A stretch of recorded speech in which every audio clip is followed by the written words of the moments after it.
inside the $2 billion U.S. Navy destroyer in the middle of the ocean. Opening hook, the problem. In 1941, the battleship Bismarck was one of the most powerful warships ever built, and it was sunk, largely because it was seen. Visual, archival black and white footage of Bismarck firing, followed by radar sweep animation locking onto target. Not because it lacked firepower, not because it lacked armor, but because in modern naval warfare, detection equals death. For over a century, naval engineering has been chasing one impossible goal. How do you build a 10,000-ton floating city and make it invisible? Because here's the physics problem. Radar waves travel at the speed of light. They scatter off conductive materials. Steel ships, especially vertical ones, reflect enormous radar signatures. A traditional destroyer looks like a glowing Christmas tree on radar. Visual, radar cross-section comparison between conventional hull and stealth hull. And once you're detected at sea, you have minutes, sometimes seconds, before a supersonic missile traveling Mach 3 closes the distance. So modern destroyers, like the $2 billion Arleigh Burke class, are not just ships. They are floating stealth systems. But stealth at sea is brutally hard. Saltwater corrodes coatings. Ocean waves limit hull geometry. Radar comes from every direction. And weapons systems demand massive power. This is not just a warship. It is a physics compromise. And today, we're going inside it. Part 1. Why we even need a $2 billion destroyer. Let's establish context. A destroyer is not a battleship. It's not an aircraft carrier. It is the Navy's multi-role platform. Air defense, ballistic missile defense, submarine hunting, strike warfare. It's the Swiss Army knife of naval combat. Visual, overlay showing destroyer protecting aircraft carrier group. The Arleigh Burke class destroyer costs roughly $1.80 to $2.20 billion per unit. Why? Because modern naval warfare is no longer about armor thickness. It's about detection range, sensor fusion, reaction time, electronic warfare, missile intercept capability. The battlefield is electromagnetic, and that changes everything. Part 2. The physics constraint, radar cross-section. Let's reduce this to first principles. Radar emits electromagnetic waves. When those waves hit an object, they scatter. The amount reflected back is called radar cross-section, RCS. RCS is not physical size. It's apparent size on radar. A small corner reflector can look larger than a truck. Why? Because of specular reflection. Visual, diagram of radar wave hitting 90-degree corner, reflecting back to source.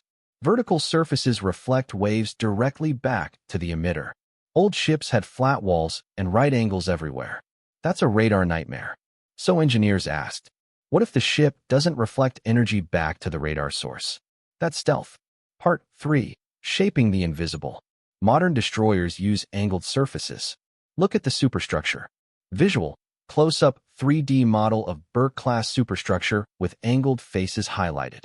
Almost no vertical flat panels. Instead, surfaces are sloped to deflect radar waves upward or sideways. This is not aesthetic. It's geometry. Radar follows the law of reflection. Angle of incidence equals angle of reflection. If you can redirect that reflection away from the source, detection drops dramatically. But here's the trade-off. Sloped surfaces reduce internal volume. Naval ships need radar arrays, missile cells, crew quarters, engines, electronics, ammunition storage. You are fighting cubic meters. Every angled panel reduces usable interior space. That's the first compromise. Part 4. The AEGIS system, the real weapon. If stealth is defense number 1, AEGIS is defense number 2. The Arleigh Burke's heart is the /spy, one radar system. Visual, rotating phased array radar visualization. Unlike traditional rotating radar, this is a phased array radar. It doesn't spin. It electronically steers beams. How? Through phase interference. By adjusting the phase of radio waves emitted from thousands of antenna elements, engineers can steer the beam direction without moving parts. Why does that matter? Speed. Mechanical radar might rotate every 4 to 10 seconds. Phased array can shift beams in microseconds. That means track hundreds of targets, guide multiple interceptor missiles, react instantly to new threats. It's not just seeing, it's computing. Part 5. The Missile Problem. Modern anti-ship missiles travel. Mach 2 to Mach 3. Sea skimming. Less than 10 meters above the water. Visual. Missile sea skimming simulation. At Mach 3, a missile covers 1 kilometer in about 1 second.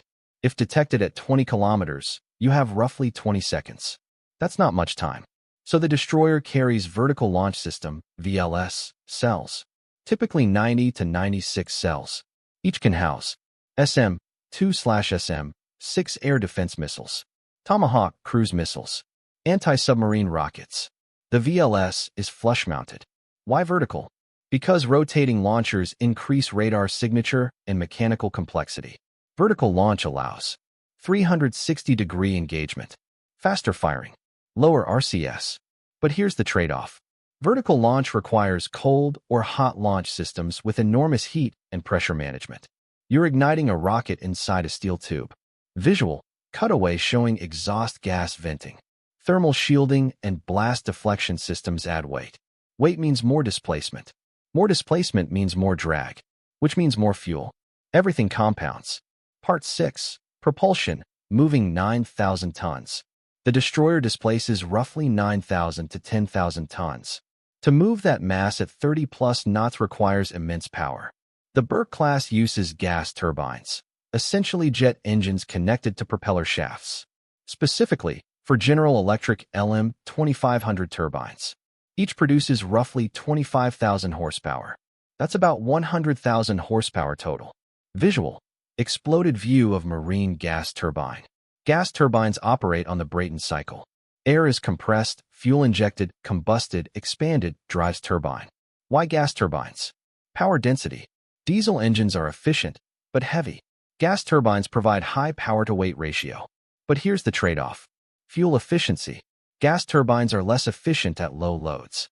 A destroyer cruising at low speed burns disproportionate fuel. Range is about 4,400 nautical miles.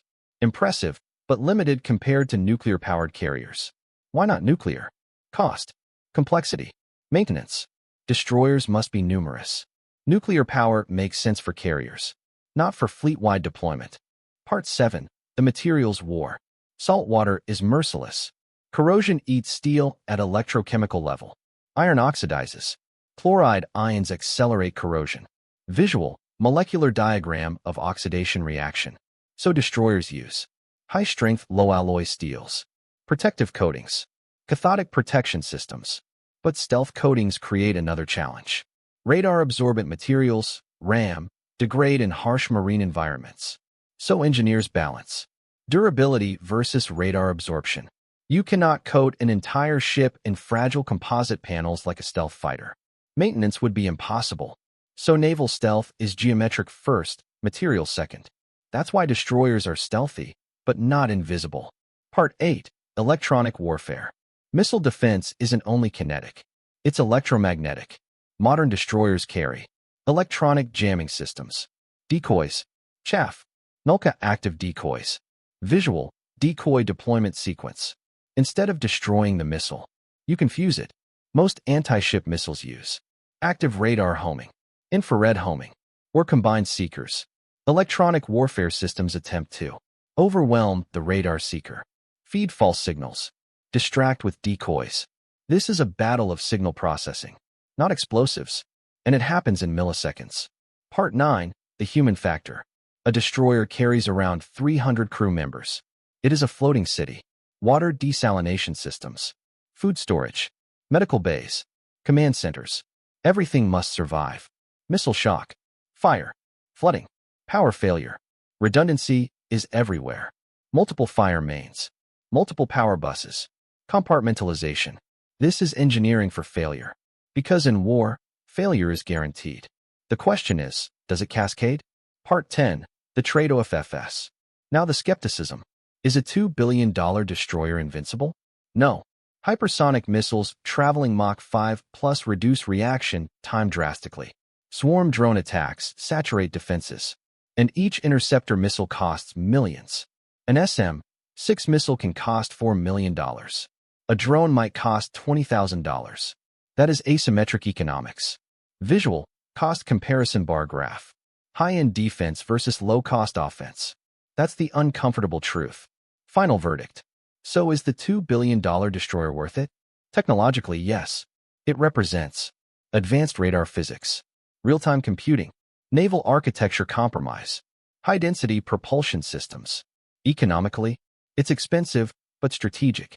Naval power protects trade routes that carry trillions of dollars annually. One destroyer is costly.